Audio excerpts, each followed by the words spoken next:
आज का हमारा टॉपिक है गांधी जी का असहयोग आंदोलन।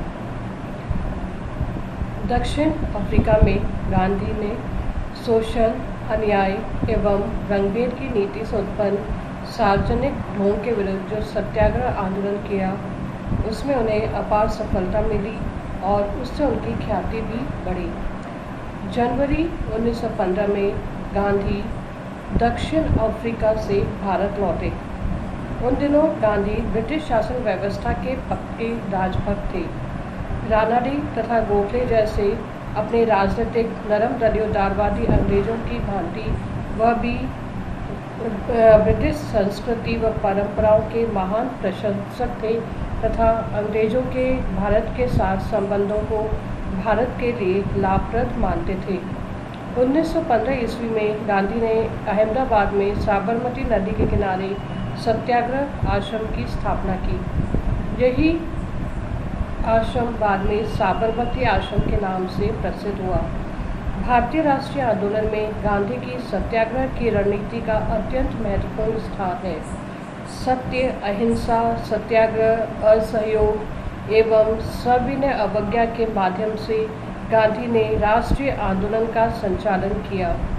ब्रिटिश राज्य के विरुद्ध उनके अहिंसक विद्रोह में भी उनकी गहरी नैतिक भावना ही निहित थी। उनके नेतृत्व में राष्ट्र एक विराट पुरुष की भांति अपनी चिर निद्रा त्याग कर संघर्ष के लिए उठ खड़ा हुआ। उनकी अभूतपूर्व सफलता का सबसे बड़ा कारण उनका जनता के साथ एकाकार हो जाना था।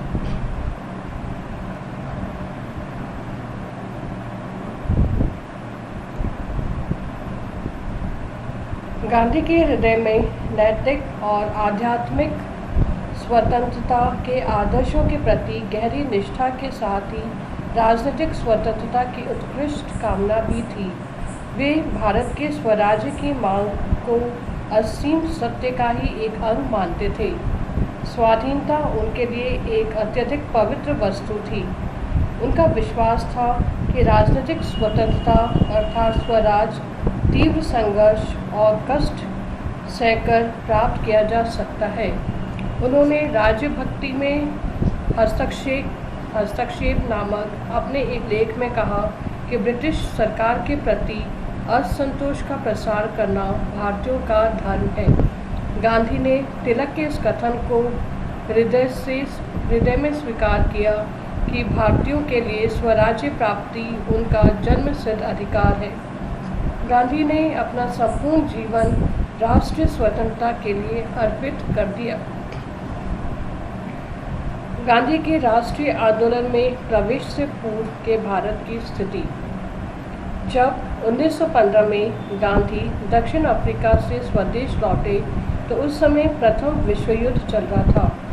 गांधी अपने राजनीतिक गुरु गोखले के परामर्श के अनुसार 2 वर्षों तक सक्रिय राजनीति से दूर रहकर भारत की वास्तविक स्थिति का साक्षात अध्ययन करते रहे। युद्ध के कारण विदेश से आयात बंद हो गया और भारतीय माल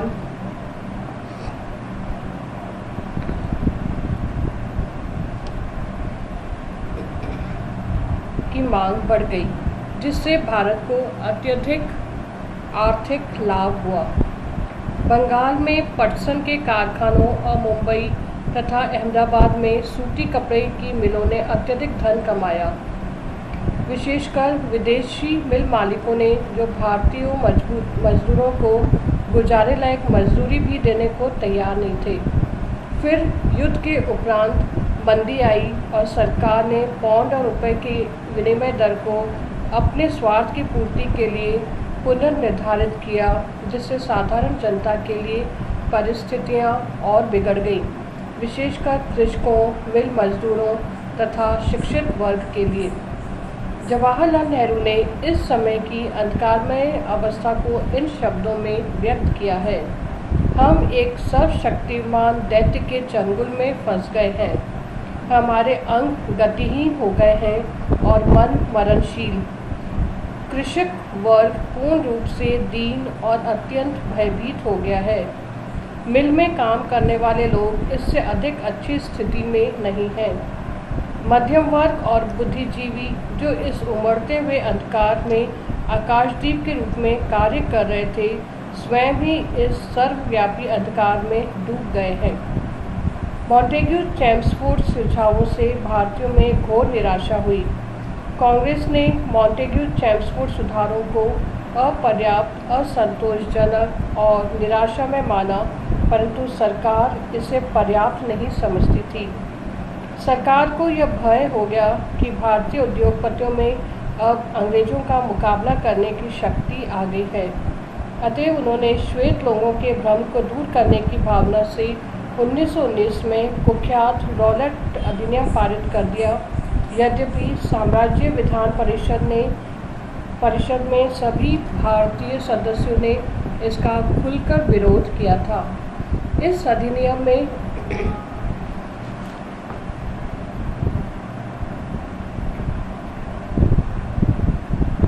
केवल युद्ध काल में व्यक्तिगत अधिकारों पर लगे प्रतिबंधों को ही बनाए रखने का प्रावधान था, परंतु लोगों ने इसका बहुत विरोध किया।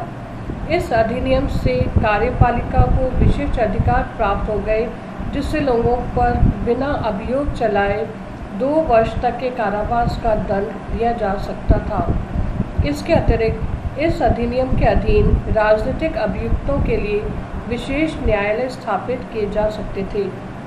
गांधी से पहले के युग में कांग्रेसी आंदोलन का प्रभाव प्राय मध्यम शहरी शिक्षित वर्ग के लोगों तक ही सीमित था।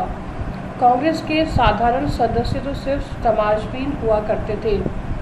उसके राष्ट्रीय स्तर के नेताओं ने, जिनका कांग्रेस पर आधिपत्य था, कांग्रेस आंदोलन को भारतीय शासन व्यवस्था की त्रुटियां बताने तथा उसमें सुधार लाने के लिए दलीलों, व्याख्यानों, प्रार्थनाओं तथा आलोचनाओं और बाद में चलकर स्वशासन की मांग को दोहराने तक ही सीमित रखा। ऐसी स्थिति में कांग्रेस जन आंदोलन का अपेक्षित रूप ग्रहण नहीं कर पाई। कांग्रेस के पीछे भारतीय जन बल की संगठित शक्ति नहीं थी। चंपारण, अहमदाबाद और खेड़ा के सत्याग्रह। गांधी ने 1917 से 1918 तक 3 स्थानों पर सत्याग्रह आंदोलन किए। तीनों संघर्ष स्थानीय आर्थिक मांगों से जुड़े थे। चंपारण और खेड़ा आंदोलन किसानों के आंदोलन थे और अहमदाबाद आंदोलन मिल मजदूरों का आंदोलन था। चंपारण सत्याग्रह 19वीं सदी के आरंभ में गोरे बागान मालिकों ने किसानों से एक अनुबंध कराया था, जिसके तहत किसानों को अपनी जमीन के 3/20वें हिस्से में नील की खेती करना अनिवार्य था। इसे 3 कठिया पद्धति कहते थे। 19वीं सदी के समाप्त होते होते जर्मनी के रासायनिक रंगों ने नील को बाजार से बाहर कर दिया। चंपारण के यूरोपीय बागान मालिक नील की खेती बंद करने के लिए मजबूर हो गए। किसान भी मजबूरन नील की खेती से छुटकारा पाना चाहते थे। गोरे बागान मालिकों ने किसानों की मजदूरी का फ़ायदा उठाना चाहा। किसानों को अनुबंध से मुक्त करने के लिए बागान की दर मनमाने ढंग से बढ़ा दी गई।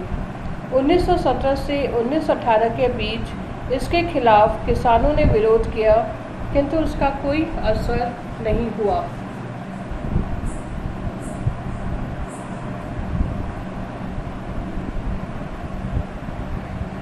1917 में चंपारण के राजकुमार शुक्ल ने गांधी को चंपारण बुलाने का फैसला किया। गांधी जैसे ही चंपारण पहुंचे, कमिश्नर ने उन्हें वहां से तुरंत चले जाने का आदेश दिया। गांधी ने इस आदेश को मानने से इनकार कर दिया और इस आंदोलन के लिए बड़े से बड़े दंड को भुगतने का फैसला किया। जनता के लिए यह आश्चर्यजनक कदम था। किसी अनुचित आदेश की अवज्ञा और उसका शांतिपूर्ण तरीके से प्रतिरोध उनके लिए वास्तव में एक अनहोनी बात थी। अंतर स्थानीय प्रशासन को अपना आदेश वापस लेना पड़ा और गांधी जी को चंपारण के गांव में जाने की छूट दी गई। यह गांधी की जीत थी। गांधी ने गांव-गांव घूमकर किसानों की स्थिति का सर्वेक्षण किया और उनके बयान दर्ज किए। इसी बीच सरकार ने सारे मामले की जांच के लिए एक आयोग गठित किया और गांधी को भी इसका एक सदस्य बनाया। गांधी ने आयोग से कहा कि तिनकठिया पद्धति खत्म होनी चाहिए। किसानों से जो पैसा अवैध रूप से चूसला गया है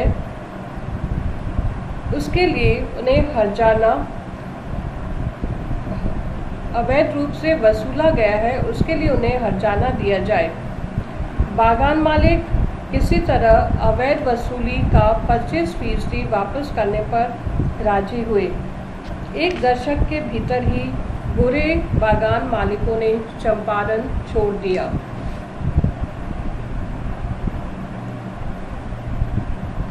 अहमदाबाद सत्याग्रह।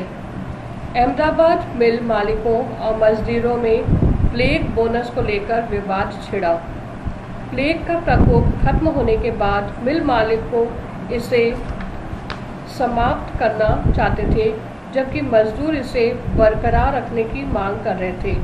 मजदूरों का तर्क था कि उन्हें बोनस के रूप में जो रकम मिल रही है वह प्रथम विश्व युद्ध के दौरान बढ़ी हुई महंगाई की तुलना में काफ़ी कम है, अतः इसे वापस नहीं लिया जाना चाहिए। गांधी ने मिल मालिकों और मजदूरों को इस सारे मामले को एक ट्रिब्यूनल को सौंप देने पर राजी कर लिया, लेकिन बाद में मालिकों ने हड़ताल का बहाना बनाकर अपने को इससे अलग कर लिया। उन्होंने 20% बोनस की घोषणा की और ये धमकी दी कि जो मजदूर इसे स्वीकार नहीं करेंगे उन्हें नौकरी से निकाल दिया जाएगा। मालिकों के व्यवहार से गांधी बहुत क्षुब्ध हुए। उन्होंने इस मामले को बहुत गंभीरता से लिया और मजदूरों को हड़ताल पर जाने को कहा। गांधी ने 35% बोनस की मांग की। शीघ्र ही मजदूरों ने हड़ताल कर दी। साबरमती के तट पर रोज मजदूरों की सभा को गांधी संबोधित करते थे।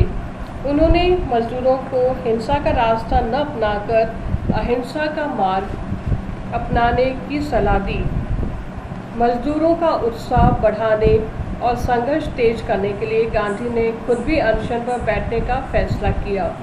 गांधी ने यह वचन दिया कि यदि हड़ताल के कारण मजदूर भुखमरी के कगार पर पहुंच जाएंगे तो वे खुद भूखे रहेंगे। गांधी के अनशन का मालिकों पर व्यापक असर पड़ा और अंततः गांधी के प्रयास से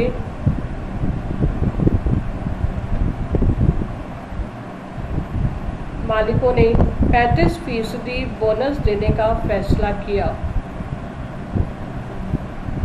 खेड़ा सत्याग्रह।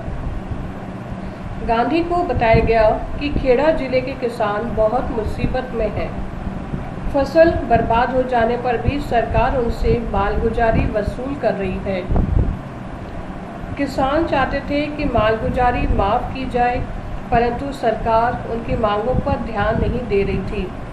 सर्वेंट ऑफ इंडिया सोसाइटी के सदस्य विठल भाई पटेल और गांधी पूरी जांच पड़ताल के बाद इस निष्कर्ष पर पहुंचे कि किसानों की मांग जायज़ है और राजस्व संहिता के तहत पूरा लगान माफ़ किया जाना चाहिए। गुजरात सभा ने इस आंदोलन के संचालन में महत्वपूर्ण भूमिका निभाई।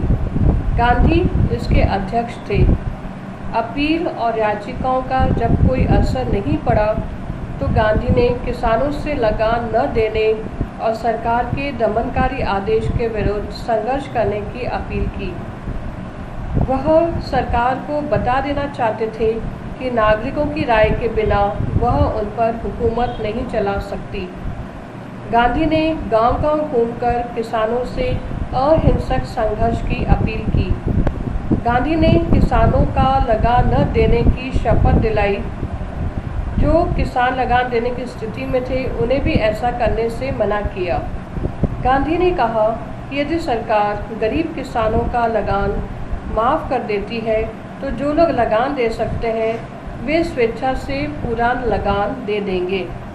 खेड़ा के किसान संघर्ष करने की स्थिति में नहीं थे, क्योंकि वे पहले से ही प्लेग, महंगाई और सूखे की मार से त्रस्त थे।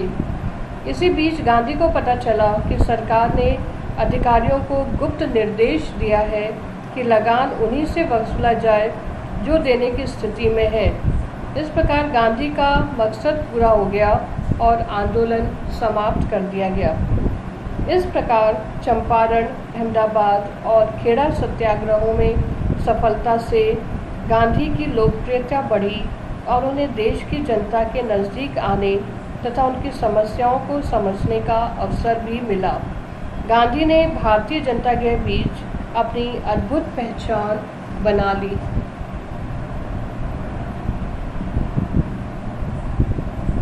असहयोग आंदोलन। यद्यपि सन 1917 से ही गांधी ने अपनी सत्याग्रह की रणनीति का परीक्षण भारतीय राजनीतिक क्षेत्र में प्रारंभ कर दिया था, फिर भी सन 1919 तक वह स्वेच्छा से ब्रिटिश साम्राज्यवादी शासन व्यवस्था के हामी बने रहे। भारतीय शासन व्यवस्था में सुधार लाने के लिए ब्रिटिश पार्लियामेंट ने 1919 मॉन्टेग्यू चेम्सफोर्ड योजना पारित की।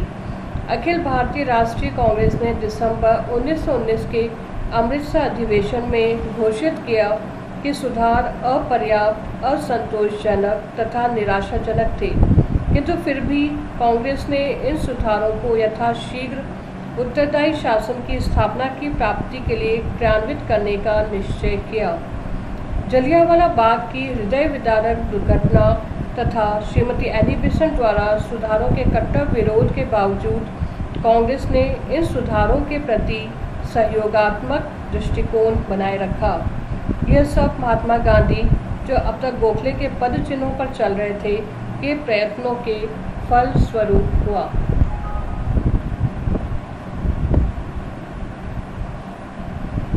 असहयोगी गांधी।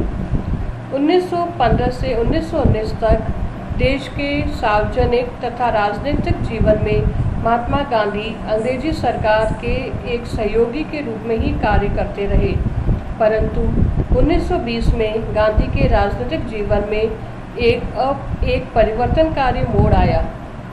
कतिपय घटनाओं और युद्ध जनित परिस्थितियों ने उन्हें सहयोगी से असहयोगी बना दिया। सितंबर 1920 में कांग्रेस के कलकत्ता अधिवेशन में उन्होंने सरकार के साथ असहयोग और मॉन्टेग्यू चेम्सफोर्ड सुधारों के अंतर्गत निर्मित व्यवस्थापिका सभाओं के बहिष्कार का प्रस्ताव रखा। वे अब ब्रिटिश शासन व्यवस्था को शैतानी व्यवस्था कहने लगे और उसके बाद असहयोग का कार्यक्रम तैयार करने लगे। असहयोगी गांधी ने ब्रिटिश सरकार के विरुद्ध पहला कदम असहयोग आंदोलन के रूप में उठाया। असहयोग आंदोलन के प्रमुख कारण थे, पहला, रोलेट एक्ट। गांधी को असहयोगी बनाने तथा असहयोग आंदोलन की ओर मोड़ने वाली घटनाओं में पहली घटना ब्रिटिश सरकार की रोलेट एक्ट थी। युद्ध काल के समय भारत सुरक्षा अधिनियम द्वारा विद्रोहात्मक कार्यवाहियों का दमन किया गया था। युद्ध समाप्ति के बाद सरकार को डर था कि क्रांतिकारी नेताओं से प्रभावित होकर भारतीय क्रांतिकारी भी सरकार के तख्ते को उलट फेंकने का प्रयास करेंगे। अतः युद्ध के बाद भी विद्रोहियों का दमन चक्र चलाने के लिए सरकार ने रोलेट एक्ट पास किया। इस एक्ट की व्यवस्था बहुत कठोर थी। इसके अंतर्गत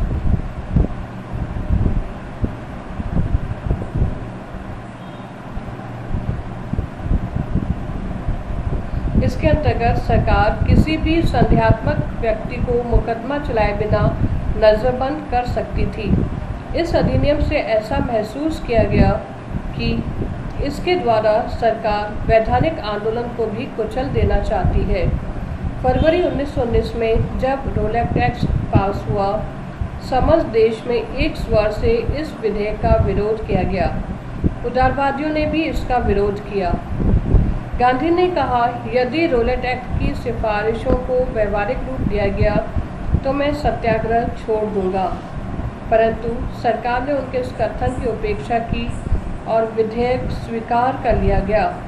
गांधी ने इस काले कानून का विरोध करने के लिए 6 अप्रैल 1919 की तिथि निश्चित की।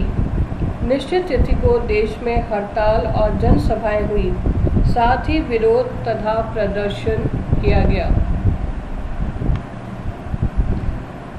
दूसरा कारण था पंजाब सरकार द्वारा किए गए अत्याचार। 6 अप्रैल 1919 को रोलैक्ट एक्ट के खिलाफ देशव्यापी हड़तालें हुई। दिल्ली में यह हड़ताल 30 मार्च को आयोजित की गई, जिसमें पुलिस और हड़तालियों के बीच मुठभेड़ हो गई। परिणाम स्वरूप 8 व्यक्ति मारे गए। गांधी को दिल्ली पहुंचने के पूर्व ही गिरफ्तार कर मुंबई भेज दिया गया। गांधी की गिरफ्तारी की खबर आग की तरह चारों तरफ फैल गई। पंजाब में दंगे प्रारंभ हो गए, लेकिन सरकार ने उन्हें निर्दयतापूर्वक दबा दिया। अमृतसर में डॉक्टर किचलू तथा डॉक्टर सत्यपाल को गिरफ्तार कर किसी अज्ञात स्थान में भेज दिया गया।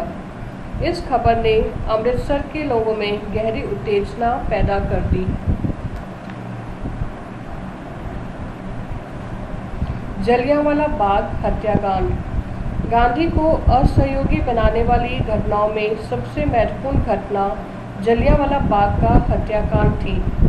12 अप्रैल 1919 को सार्वजनिक सभा पर प्रतिबंध लगाया गया, लेकिन इस प्रतिबंध की सूचना संपूर्ण नगर में नहीं दी गई। 13 अप्रैल को राजनीतिक नेताओं ने अमृतसर के जलियांवाला बाग में एक सार्वजनिक सभा का आयोजन किया। हजारों की संख्या में लोग एकत्र होने लगे और सेना के अधिकारियों ने उन्हें रोकने की कोई चेष्टा नहीं की। अभी सभा शांतिपूर्वक चल ही रही थी कि जनरल डायर 200 भारतीय और 50 अंग्रेज सिपाहियों को लेकर बाग में घुस आया और बिना किसी प्रकार की चेतावनी दिए निहत्थी जनता पर गोलियां बरसानी शुरू कर दी। 10 मिनट तक निर्ममतापूर्वक गोलियों की बौछार होती रही। कांग्रेस द्वारा नियुक्त जांच समिति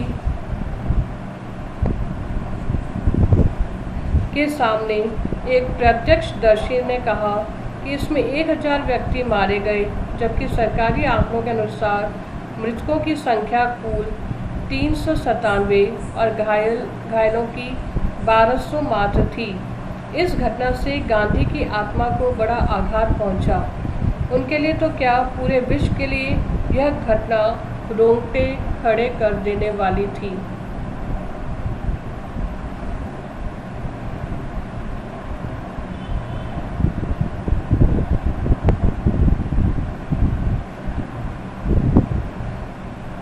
हंटर कमेटी की रिपोर्ट से उत्पन्न असंतोष। पंजाब सरकार के अत्याचारों की चारों तरफ निंदा की गई तथा देश के कोने कोने से इसकी जांच पड़ताल करने की मांग की गई। फलस्वरूप सरकार ने लॉर्ड हंटर की अध्यक्षता में एक समिति नियुक्त की। हंटर समिति ने अपने प्रतिवेदन में सरकार के अत्याचारों पर पर्दा डालने की चेष्टा की। रिपोर्ट में कहा गया कि जनरल डायर ने बिल्कुल नेकनीयता से कार्य किया, किंतु उसने जिन साधनों का प्रयोग किया वे अनुचित थे। जांच के फलस्वरूप सरकार ने जनरल डायर को भारत सरकार की नौकरी से अलग कर दिया, लेकिन सरकार ने उसके द्वारा की गई सेवाओं के लिए सम्मान की तलवार तथा 2000 पाउंड भेंट की। इन सब बातों का गांधी पर विशेष प्रभाव पड़ा और इसकी विचारधारा ने एक क्रांतिकारी मोड़ लिया।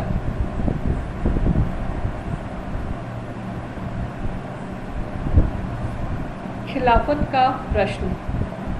प्रथम विश्व युद्ध में टर्की जर्मनी के साथ अंग्रेजों के विरुद्ध खड़ा था। युद्ध काल में भारतीय मुसलमानों से सहयोग लेने के लिए उन्हें ब्रिटिश सरकार ने आश्वासन दिया था कि युद्ध की समाप्ति के बाद इंग्लैंड टर्की के विरुद्ध प्रतिरोध की नीति नहीं अपनाएगा और न ही वह टर्की के साम्राज्य को छिन्न-भिन्न होने देगा। लेकिन अंग्रेज अपने वायदों से मुकर गए। उन्होंने टर्की के साम्राज्य को छिन्न-भिन्न कर दिया। टर्की का सुल्तान, जो विश्व के मुसलमानों का खलीफा था, अब वह एक कैदी मात्र रह गया। इससे भारतीय मुसलमानों में अंग्रेज़ों के प्रति असंतोष की भावना बढ़ी। गांधी ने खिलाफत के प्रश्न पर मुसलमानों के विचारों का समर्थन किया। सन 1918 में हिंदुओं और मुसलमानों के प्रश्न पर विचार करने के लिए जो एक संयुक्त सम्मेलन बुलाया गया, उसमें खिलाफत आंदोलन का महत्वपूर्ण प्रस्ताव पास किया गया। गांधी ने अपना निश्चय व्यक्त करते हुए कहा, अगर सरकार खिलाफत जैसे प्रश्न पर धोखा देती है तो हम उससे असहयोग करने को बाध्य हैं। यह पहला अवसर था जब गांधी ने असहयोग की रणनीति का सहारा लिया। प्रथम विश्व युद्ध का परिणाम। प्रथम विश्व युद्ध के दौरान मित्र राष्ट्रों ने घोषणा की कि उन्होंने लोकतंत्र की रक्षा के लिए युद्ध में भाग लिया है तथा वे आत्मनिर्णय के सिद्धांत का प्रतिपादन करते हैं। युद्ध समाप्ति के बाद कई पराधीन प्रदेशों में लोकतंत्र की स्थापना की मांग की गई तथा आत्मनिर्णय के सिद्धांत के आधार पर कई राज्यों का निर्माण किया गया। परिणामतः पराधीन देशों में राष्ट्र की भावना का उदय हुआ तथा राष्ट्रीय आंदोलनों को बल मिला। भारत भी इस घटनाचक्र से अछूता नहीं रह सका। युद्ध के बाद उसके राष्ट्रीय आंदोलन को भी एक नई दिशा मिली।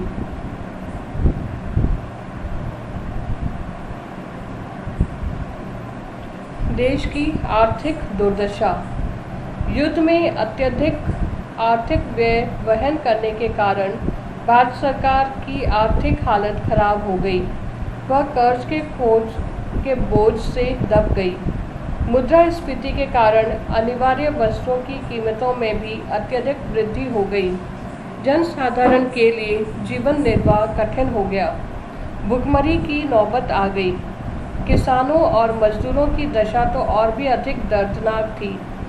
चंपारण में किसानों और अहमदाबाद में मजदूरों की आर्थिक दुर्दशा ने गांधी को सत्याग्रह की रणनीति के परीक्षण का अवसर दिया था। मॉन्टेग्यू चेम्सफोर्ड सुधारों से असंतोष। प्रथम विश्व युद्ध में भारतीयों का सहयोग प्राप्त करने के लिए ब्रिटिश सरकार ने यह आश्वासन दिया था कि युद्ध की समाप्ति के बाद भारत में पर्याप्त संवैधानिक सुधार होंगे। सन 1917 में भारत सचिव मॉन्टेग्यू ने यह घोषणा की थी कि ब्रिटिश सरकार की यह नीति है कि भारतीयों को प्रशासन की हर शाखा में अधिक से अधिक भागीदारी दी जाए और स्वशासन की ऐसी संस्थाओं का क्रमिक विकास किया जाए जिससे अधिकाधिक प्रगति करते हुए स्वशासन प्रणाली भारत में स्थापित हो और वह ब्रिटिश सरकार के एक अंग के रूप में रहे। इस उद्घोषणा से भारतीयों के मन में बड़ी आशाएं बंधी थीं, किंतु जब 1918 ईस्वी में मॉन्टेग्यू चेम्सफोर्ड सुधार योजना प्रकाशित हुई तो उसमें भारतवासियों की आशा पर पानी फिर गया। उक्त योजना द्वारा न तो भारत में उत्तरदायी शासन की स्थापना की व्यवस्था की गई थी और न ही उसमें भारतीय प्रशासन पर से गृह शासन के नियंत्रण के ढीले होने के चिन्ह थे। फलतः भारतवासी अत्यंत ही क्षुब्ध हुए एवं कुपित हो गए। तिलक ने कहा कि सुधार संतोषप्रद ही नहीं, निराशाजनक भी है। प्लेग और इन्फ्लुएंजा। जनता की आर्थिक दशा तो शोचनीय हो ही गई थी, उसी समय प्लेग और इन्फ्लुएंजा के प्रकोप ने उसे बदतर बना दिया। बहुत से व्यक्तियों को जान से हाथ धोना पड़ा। सरकार ने इनकी रोकथाम के लिए जो प्रयास किया वह अपर्याप्त तथा असंतोषजनक था। अकाल। 1917 में अनावृष्टि के कारण देश में अकाल फैल गया। अनेक व्यक्ति अकाल के ग्रास बन गए। सरकार की ओर से जनता का दुख दूर करने के लिए कोई विशेष प्रयास नहीं किए गए। जनता में असंतोष बढ़ता ही गया। सरकार का दमन चक्र। एक ओर तो सरकार जनता को राजनीतिक सुधारों का आश्वासन दे रही थी और दूसरी ओर राष्ट्रीय आंदोलन को कुचलने के लिए कड़े से कड़म कदम भी उठा रही थी। Press act, sedition act, explicit substance act, criminal law amendment act आदि दमनकारी कानूनों का निर्माण राष्ट्रीय आंदोलनों को कुचलने के उद्देश्य से ही किया गया था। क्रांतिकारियों को फांसी, काला पानी और कारावास की सजा देने में कोई कसर उठा नहीं रखी गई। होम रूल आंदोलन जैसे वैधानिक एवं शांतिपूर्ण कार्यक्रम को भी निर्ममता पूर्वक दबा दिया गया। पंजाब में डायर का दमन चक्र बड़ी तेजी से कठोरता से चला। सरकार की दमनकारी नीति ने जनता के असंतोष एवं विद्रोह की लहर तेज कर दी। गांधी ने असहयोग आंदोलन के प्रस्ताव पर विचार करने के लिए सितंबर 1920 में कलकत्ता में कांग्रेस का एक विशेष अधिवेशन बुलाया। उदारवादियों के विरोध के बावजूद गांधी अपने विचार पर दृढ़ रहे तथा कांग्रेस ने उनके प्रस्ताव को स्वीकार कर लिया। कलकत्ता अधिवेशन के बाद कांग्रेस का नियमित वार्षिक अधिवेशन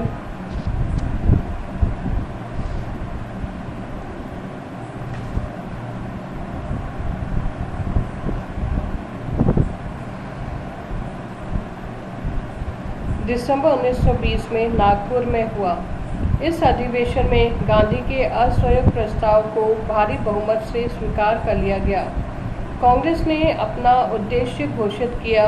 इसमें शांतिपूर्ण और वैधानिक तरीकों द्वारा स्वराज प्राप्त करना।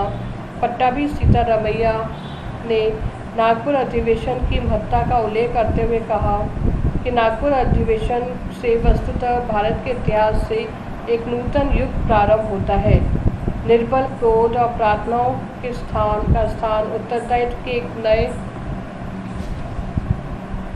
भाव और आत्मनिर्भरता की एक नई भावना ने लिया।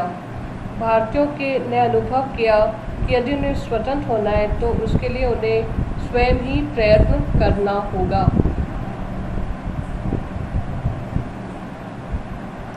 असहयोग आंदोलन के कार्यक्रम। असहयोग आंदोलन को चलाने के लिए गांधी ने दो प्रकार के कार्यक्रम बनाए, निषेधात्मक तथा रचनात्मक। निषेधात्मक कार्यक्रम। निषेधात्मक कार्यक्रम का अर्थ था सरकार के प्रति असहयोग करना। निषेधात्मक कार्यक्रम थे: पहला, सरकारी उपाधियों का बहिष्कार। दूसरा, सरकारी तथा सरकार से सहायता प्राप्त विद्यालयों का बहिष्कार। तीसरा, सरकारी अदालतों का बहिष्कार। चौथा, विधान परिषदों का बहिष्कार। पांचवा, विदेशी वस्त्रों का बहिष्कार। छठा, दमनकारी कानूनों की सविनय अवज्ञा। सातवां, सरकारी सेवाओं का बहिष्कार। आठवां, कर न देना तथा नौवां, सरकारी दरबारों, उत्सवों और सरकार के सम्मान में आयोजित सरकारी या गैर सरकारी उत्सवों में शामिल न होना। रचनात्मक कार्यक्रम। रचनात्मक कार्यक्रम के अंतर्गत उन कार्यक्रम को शामिल किया गया जिनसे जनता के कल्याण के साथ साथ देश में राष्ट्रीयता की भावना में वृद्धि हो। प्रमुख रचनात्मक कार्यक्रम थे: पहला,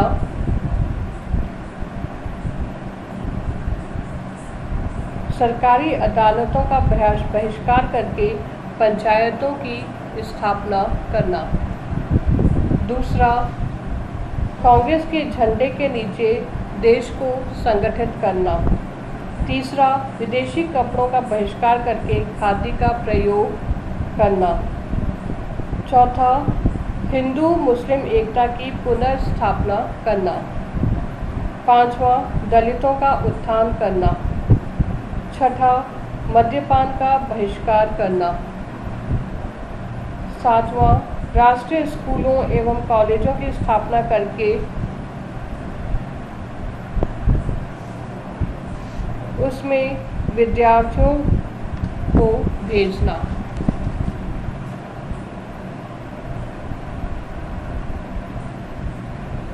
आंदोलन का प्रारंभ। कांग्रेस का समर्थन प्राप्त करने के बाद गांधी ने संपूर्ण देश का दौरा किया और असहयोग आंदोलन के कार्यक्रमों से जनता को अवगत कराया तथा उससे आंदोलन में भाग लेने के लिए प्रोत्साहित किया। गांधी के केसरे हिंद की उपाधि ब्रिटिश सरकार को लौटा देने के साथ ही आंदोलन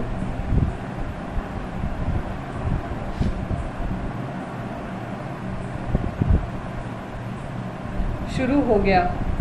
हजारों लोगों ने सरकार द्वारा प्रदत्त अपनी अपनी पदवियां एवं उपाधियां लौटा दी। वकीलों ने अपना पेशा छोड़कर तथा विद्यार्थियों ने सरकारी स्कूलों से नाम कटवाकर आंदोलन में भाग लिया। बिहार, काशी, गुजरात एवं अलीगढ़ में राष्ट्रीय विद्यापीठ खोले गए। विदेशी वस्त्रों एवं वस्त्रों का बहिष्कार किया गया।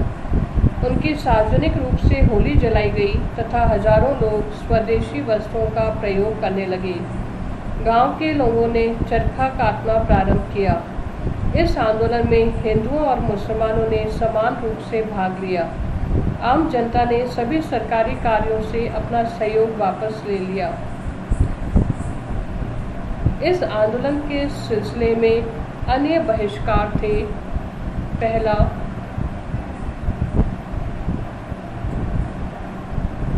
विधान मंडलों का बहिष्कार। सन 1919 में सुधार अधिनियमों द्वारा स्थापित विधान मंडलों का बहिष्कार किया गया। कोई भी कांग्रेसी विधान मंडलों के चुनाव में प्रत्याशी नहीं हुआ। जनता ने वोट देने से इनकार किया। दूसरा, ड्यूक ऑफ कनाट का बहिष्कार। सन 1919 के सुधार का उद्घाटन करने के लिए ड्यूक ऑफ कनाट भारत आए। सरकार की लाख कोशिशों के बावजूद लोगों ने हर जगह हड़तालों से उनका स्वागत किया। तीसरा, प्रिंस ऑफ वेल्स का बहिष्कार। जब प्रिंस ऑफ वेल्स भारत के दौरे पर आए तो मुंबई में एक दंगा हो गया। कांग्रेस ने उनके दौरे का बहिष्कार किया। जहां कहीं भी वे गए वहां हड़ताल की गई। प्रिंस ऑफ वेल्स के कलकत्ता पहुंचने के समय तक गवर्नर जनरल रीडिंग ने समझौता करना चाहा, परंतु गांधी ने इसके लिए मोहम्मद अली और शौकत अली की रिहाई की पूर्व शर्त रखी। क्योंकि सरकार को ये शर्त मंजूर नहीं थी, अतः समझौते का प्रयास विफल हो गया। आंदोलन की प्रगति के साथ साथ आंदोलन को दबाने के लिए सरकार का दमन चक्र बहुत तेजी से चलने लगा। सभी प्रमुख कांग्रेसी कार्यकर्ताओं को जेल की चारदीवारी के भीतर डाल दिया गया। सार्वजनिक संस्थाओं को गैर कानूनी घोषित कर दिया गया। सन 1921 के अंत तक राजनीतिक कैदियों की संख्या 50,000 हो गई। फरवरी 1922 को महात्मा गांधी ने वाइसरॉय को एक पत्र लिखकर सरकार की कठोर नीति की निंदा करते हुए उसे चेतावनी दी कि यदि सरकार अपनी नीति में परिवर्तन नहीं करती तो 7 दिनों के अंदर वह बारडोली में सामूहिक सविनय अवज्ञा आंदोलन प्रारंभ कर देंगे।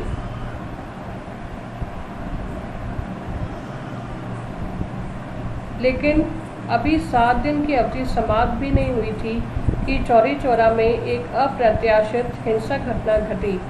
पुलिस ने अंधाधुंध गोली चलाने के जवाब में कुछ किसानों ने पुलिस थाने में आग लगा दी, जिससे 22 सिपाहियों की मृत्यु हो गई। बारडोली में तुरंत कांग्रेस कार्यकारिणी की बैठक बुलाई गई और गांधी के आग्रह पर सविनय अवज्ञा का कार्यक्रम वापस ले लिया गया तथा उसके स्थान पर रचनात्मक कार्यक्रम अपनाने पर सहमति हुई। आंदोलन स्थगित कर देने से गांधी को काफ़ी आलोचना हुई। गांधी के विरुद्ध फैले हुए असंतोष से लाभ उठाकर सरकार ने उन्हें गिरफ्तार कर लिया। गांधी द्वारा असहयोग आंदोलन के स्थगन की प्रतिक्रिया। 12 फरवरी 1922 को गांधी ने असहयोग आंदोलन वापस ले लिया। 16 फरवरी 1922 को यंग इंडिया में लिखे एक लेख में गांधी ने आंदोलन वापस ले जाने की नीति के समर्थन में कहा कि अहिंसा उनके लिए एक परम आवश्यक विश्वास है। वह हर प्रकार का अपमान, यातना, बहिष्कार और मृत्यु तक को स्वीकार करने को तैयार थे ताकि आंदोलन हिंसात्मक न हो जाए। दूसरी ओर गांधी को यह भी आशंका थी कि अनियंत्रित जनसमूह को नियंत्रित करना एक अति कठिन कार्य है, इसलिए उन्होंने जनता को हिंसा का रास्ता छोड़कर रचनात्मक कार्य करने की प्रेरणा दी।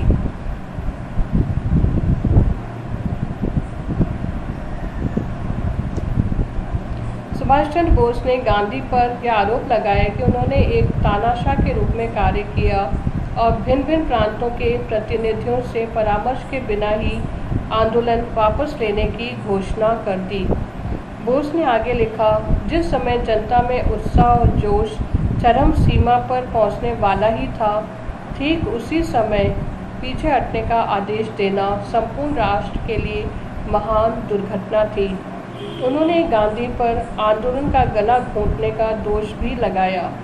बोस ने कहा कि आंदोलन में कुछ त्रुटियां आरंभ से ही अंतर्निहित थीं और शनै शनै उन्होंने अपने आप को प्रकट करना आरंभ कर दिया। सबसे प्रमुख त्रुटि यह थी कि एक ही व्यक्ति को अत्यधिक शक्ति और उत्तरदायित्व दे दिया गया था।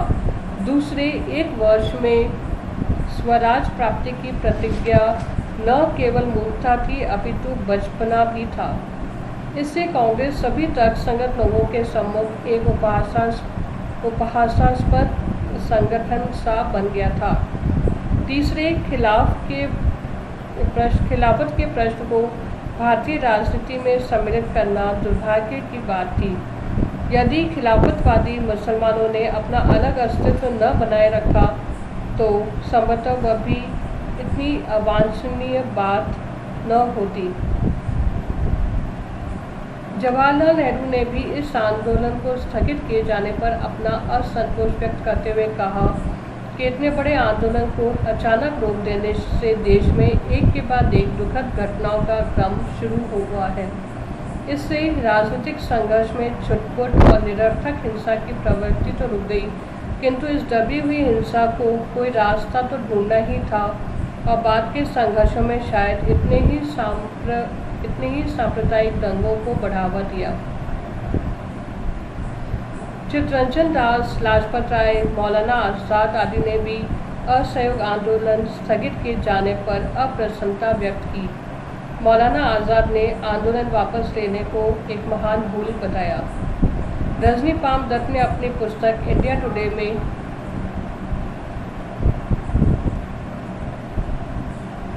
वामपंथी दृष्टिकोण से आलोचना की है। उन्होंने बारडोली प्रस्ताव को 6वीं व 7वीं धारा की ओर ध्यान दिलाया है, जिसमें कृषकों से यह कहा गया था कि वे सरकार को तो कर न दें परंतु जमींदारों को न रोकें। इसमें जमींदारों को यह भी विश्वास दिलाया गया था कि कांग्रेस उनके वैधानिक अधिकारों पर किसी प्रकार का प्रहार नहीं करना चाहती। रजनी पाम दत्त ने अंत में लिखा है, गांधी सहित कांग्रेस के नेताओं ने आंदोलन को वापस इसलिए ले लिया कि उन्हें भय था कि इससे जनता में आंदोलन फैल जाएगा और वे जनता के आंदोलन से डरते थे क्योंकि इससे संपत्ति वाले वर्ग के हितों को भय था और वे स्वयं इस संपत्ति वाले वर्ग के साथ मिले हुए थे।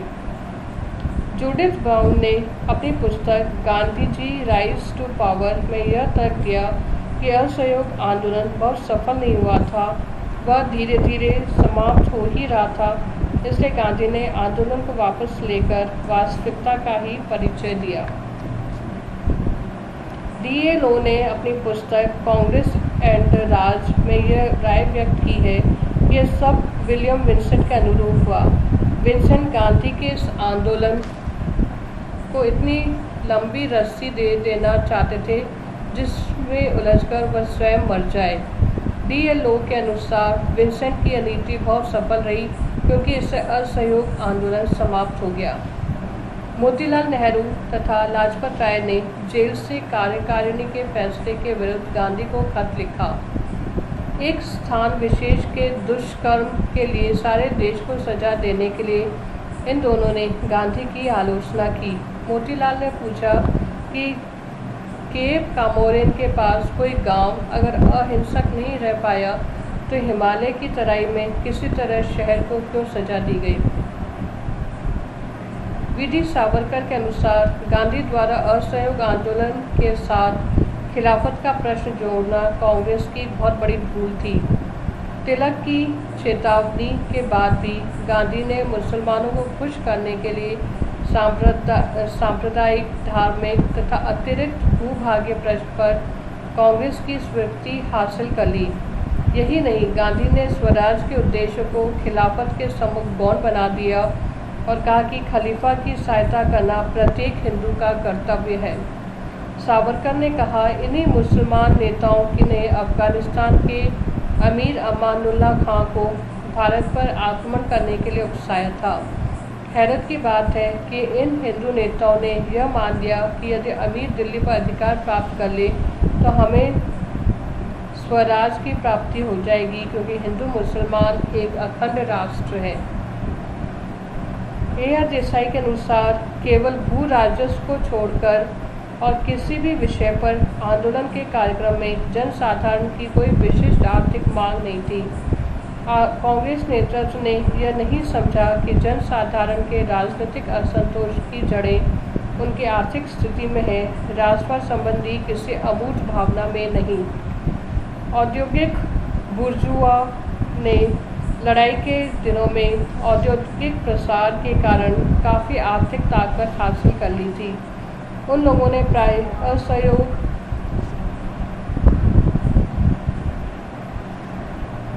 आंदोलन का समर्थन किया।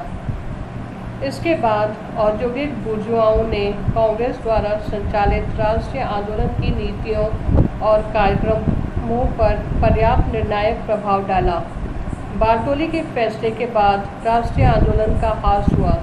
मुस्लिम लीग और कांग्रेस का परस्पर सहयोग समाप्त हो गया और आंदोलन के दौरान जो हिंदू मुस्लिम एकता ऊपरी तौर पर देखने में आई थी वह खत्म होने लगी।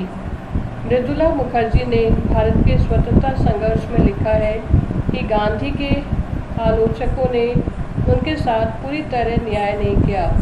गांधी शायद यह सोचते थे कि इस समय देशव्यापी आंदोलन छेड़ने के में हिंसा भड़क उठने का खतरा है, जैसा कि 1921 में मुंबई में और बाद में 1922 में चौरी चौरा में हुआ।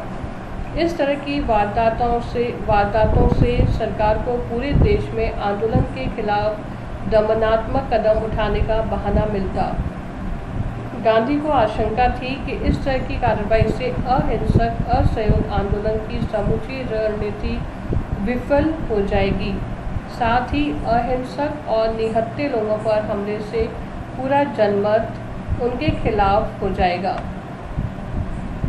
गांधी का शायद यह अनुमान था कि चौरी चौरा कांड ने बारडोली से व्यापक सविनय अवज्ञा आंदोलन छोड़ने की संभावनाओं को काफ़ी हद तक कम कर दिया।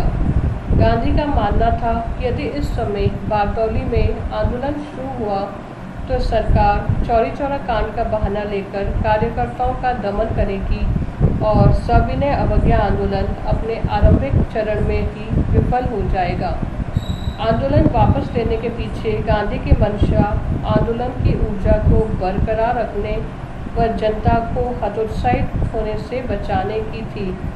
यह नहीं भूलना चाहिए कि असहयोग आंदोलन अंग्रेजी हुकूमत के खिलाफ देशव्यापी जन संघर्ष का प्रथम प्रयास था। शुरुआती तौर पर किसी तरह का हमला घातक सिद्ध हो सकता था। आंदोलनकारियों में ही नहीं, जनता में भी निराशा व्याप्त हो जाती। मृदुला मुखर्जी ने आगे लिखा है कि गांधी के आलोचक ये भूल जाते हैं कि कोई भी जन आंदोलन लगातार लंबे अरसे तक नहीं चलता, उसमें पड़ाव आते हैं। कुछ सीढ़ियाँ चढ़ने के बाद वह सुस्ताता है, थकावट दूर करता है और आगे बढ़ने के लिए आवश्यक ऊर्जा जुटाता है। इसका मूल कारण यह है कि जनता की दमन सहने और बलिदान करने की शक्ति असीमित नहीं होती। इस तरह कभी आंदोलन वापस लेने की घोषणा या कभी समझौतावादी रुख अख्तियार करना जनता पर आधारित राजनीतिक संघर्ष की सही रणनीति है। आंदोलन को वापस लेना विश्वासघात नहीं हुआ करता, यह तो रणनीति का हिस्सा है। सज्जाद जहीर ने लिखा है कि कांग्रेस, मुस्लिम लीग और खिलाफत कमेटी ने संयुक्त रूप से असहयोग आंदोलन चलाया और उसमें हजारों हिंदुओं और मुसलमानों ने भाग लिया। मुसलमान जनता स्वराज के लिए लड़ रही थी और अस्पष्ट रूप से भारत की मुस्लिम जातियों की आज़ादी के लिए लड़ रही थी। खिलाफत आंदोलन की मांग थी कि इस्लामी देशों के खलीफा एक हों। भारत के बाहर मुसलमान भाइयों के साम्राज्य विरोधी आंदोलन में यहाँ के मुसलमान प्रभावित हुए। गांधी तथा दूसरे नेताओं ने इस बात का अनुभव किया।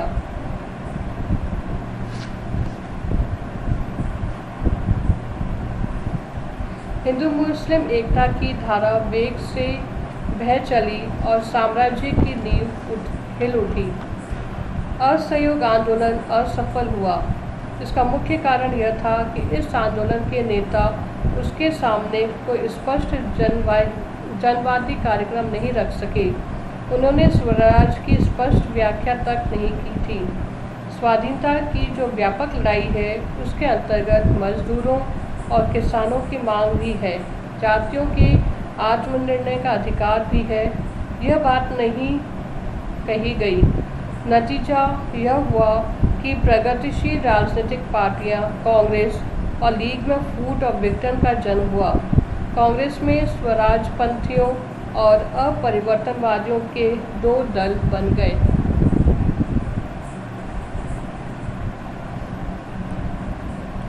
आंदोलन की सकारात्मक भूमिका। कांग्रेस असहयोग आंदोलन जांच समिति की रिपोर्ट में कुछ तथ्यों की ओर ध्यान दिया गया। पहला, जन साधारण में अपने अधिकारों तथा विशेषाधिकारों के प्रति जागरूकता आई।